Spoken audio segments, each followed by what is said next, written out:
Baik, mari kita lihat apa itu kecerdasan buatan. Kecerdasan buatan ini boleh didefinisikan sebagai kepintaran yang dimiliki oleh mesin yang mampu melakukan tugas atau fungsi mirip yang dijaga oleh pemikiran manusia. Jadi pada asasnya, ia merupakan satu cabang sains dalam menjadikan mesin atau satu peranti untuk mempunyai kepintaran yang hampir sama dengan manusia. Kepentingan kecerdasan buatan antara yang utama ialah untuk membolehkan kita terus berdaya saing dalam era ekonomi digital. Jadi hal ini kerana kecerdasan buatan ini sangat berpotensi dalam mengotomasikan operasi dan melakukan kerja yang berulang-ulang, dan hal ini boleh menjimat masa dan juga tenaga manusia. Seterusnya, apa contoh aplikasi kecerdasan buatan? Yang pertama ialah yang kita selalu lihat atau guna, iaitu enjin carian ataupun search engine yang biasanya digunakan dalam aplikasi Google atau YouTube, dan seterusnya Global Positioning System ataupun GPS yang boleh didapati dalam aplikasi Waze dan juga Google Maps. Seterusnya robot pembuatan atau manufacturing robots yang kebanyakannya digunakan dalam kilang-kilang pembuatan, dan juga pelaburan otomatik ataupun automated investing. Bergerak kepada permasalahan kajian dalam topik kami, adakah AI telah merampas kehidupan manusia? Seorang penulis daripada China telah membuat ramalan bahawa dalam masa 10 atau 15 tahun lagi, robot akan menguasai dunia secara total. Dan ini tidak mengherankan lagi kerana khususnya pemandu lori dan truk, chef dan pelayan tetamu akan hilang pekerjaan mereka kerana tugas mereka telah diambil oleh robot yang telah diprogram secara AI, iaitu Artificial Intelligence. Sedikit sebanyak tentang AI, ia telah mula menyampaikan kesan kerusakannya kepada sistem kehidupan manusia. Sebagai contoh, peralihan media konvensional kepada digital telah menyaksikan gergasi utusan Melayu, iaitu sebuah akhbar tertua di Malaysia, tumbang dan berhenti beroperasi pada tahun 2019. Dan hampir keseluruhan pekerja media yang dibuang berdepan kesukaran untuk kembali mencari pekerjaan mereka yang baru. Bukan itu sahaja, tidak sampai 10 tahun yang lalu, negara China ketinggalan jauh di belakang Amerika dalam bidang AI ini. Tetapi, kini situasi telah berubah dan negara China pula yang dilanda demam AI ini pula. Hal ini disebabkan ramai jurutera pengkomputeran di China membangunkan puluhan ribu program berkaitan dengan AI. Tetapi, adakah kita mengetahui bahawa mengapakah wujudnya AI ini? Sebenarnya, AI ini dibuat dengan cara meniru gerak kerja sistem saraf otak manusia, dan ia juga merupakan salah satu cabang ilmu pengetahuan yang berkaitan dengan fungsi mesin untuk menyelesaikan masalah yang rumit untuk diselesaikan oleh manusia. Jadi, secara ringkasnya, kecerdasan buatan iaitu Artificial Intelligence adalah sebagian ilmu pengetahuan komputeran yang membuatkan mesin mampu melakukan pekerjaan seperti atau setanding manusia. Bak kata pepatah daripada John McCarthy, iaitu penulis The Father of Artificial Intelligence, AI ini adalah gabungan sains, kejuruteraan dan teknologi maklumat, lalu menghasilkan mesin pintar beserta program komputer pintar. Mari kita lihat faktor-faktor yang mendorong kepada perkembangan AI. Antaranya ialah perkembangan teknologi yang pesat. Era digital sudah lama bermula dan perkembangan teknologi juga mendorong perjalanan ilmu, kemajuan dan pertumbuhan pesat ekonomi sesebuah masyarakat ke arah yang lebih produktif dan inovatif. Maka, rakyat Malaysia tidak dapat menghilangkan perkembangan AI secara semula jadi. Selain itu, AI juga memudahkan pekerjaan manusia. Rakyat lebih suka AI kerana ia lebih cepat dan cekap dibandingkan dengan tenaga manusia. Contohnya, data yang diterima sebelum ini akan biasanya disimpan dan dapat diakses pada hari seterusnya sahaja. Tapi dengan adanya AI, sekarang ia lebih cepat dan cekap. Walaupun ia menyebabkan banyak kehilangan kerja dalam sektor perindustrian atau sektor teknologi, rakyat masih menyokong perkembangan AI. Akhirnya, pengaruh dari negara luar. Pengaruh teknologi dari negara luar telah mengakibatkan perkembangan teknologi di Malaysia dari segi baik dan buruk. Sebagai contoh, penggunaan robot di kedai makanan adalah berasal daripada California, USA.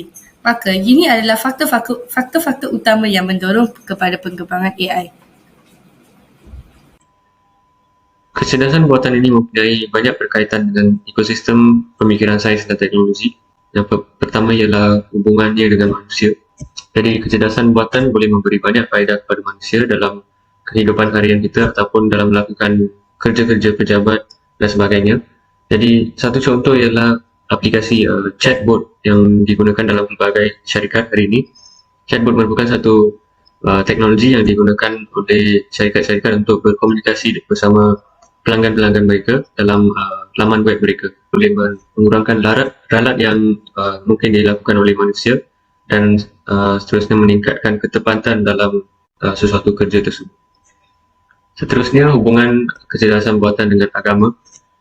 Segelintir golongan agama seperti dalam agama Islam, Hindu atau Buddha percaya bahawa kebolehan mesin membuat keputusan sendiri boleh membawa kepada kemusnahan dunia jika tidak dikawal sebelumnya.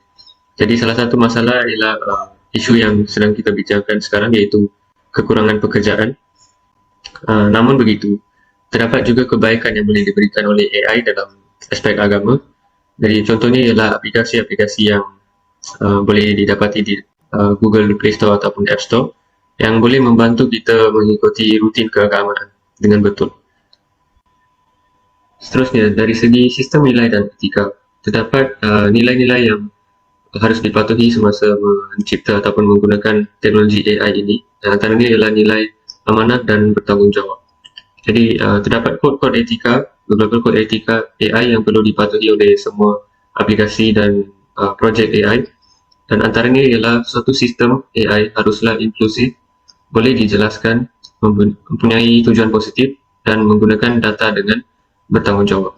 Terusnya, apa peranan sains dan teknologi dalam menangani isu yang sedang dibincangkan ini? Teknologi AI tidak perlu digunakan dalam semua bidang yang wujud, tapi boleh difokuskan pada kerja-kerja yang lebih memerlukannya. Jadi, sebagai contoh, AI ini merupakan penimbang penting dalam membuat keputusan untuk memilih pilihan yang tepat ataupun decision making. Dan ini boleh digunakan dalam bidang keusahawanan yang lebih memerlukannya, kerana terdapat pelbagai keputusan yang kompleks yang harus dilakukan. Seterusnya, AI juga boleh digunakan dalam membuat penyelidikan. Teknologi ini boleh membantu para saintis untuk membuat kajian, dan dalam kajian mereka ia boleh membantu mereka untuk melakukan ramalan keputusan ataupun untuk membuat analisis. Sekarang, mari kita lihat pandangan dua orang tokoh terhadap isu pengangguran yang disebabkan oleh kewujudan kecerdasan buatan atau juga dikenali sebagai AI. Tokoh yang pertama ialah Dr. Syekh Muhammad Saifuddin Syekh Muhammad Saleh. Beliau telah berkongsi bahawa dengan adanya AI, ia boleh menggantikan manusia sebagai tenaga kerja.